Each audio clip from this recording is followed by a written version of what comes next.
Ayan, wala ang lunch. Ayan, kumukulong-kulo. Ayan. Ayan. Yan yung minarinade ko na baboy. Almost 1 week. Ayan, niluluto ko na yan guys. 8 lunch na nga eh. Ayan. Time check na. Alauna na. Hindi pa nanghalian kasi naglalaba pa kasi ako doon. Ayan. Ako sa nagising. Kasi joke na naman mamaya tayo. So yun lang. Later balikan natin itong niluto natin pag malambot na. Lagyan na natin itong natin guys. Ayan. Tapos timplan lang natin ng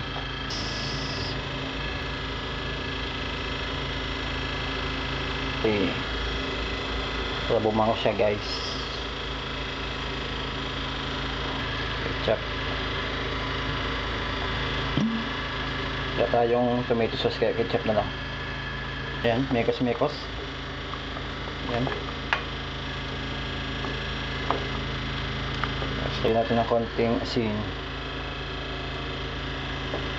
para lumasa. Ayan, konting asukal. Ayan, tama na yun. So ayan, simmer lang natin siya guys. Paigahin natin. Tapos ayan, luto natin yung karne, malambot na. So yun na guys. So ayan guys, luto na itong natin oh. Kita nyo yan. Sarap. Ayan. Tulalam. Ayan. Sarap.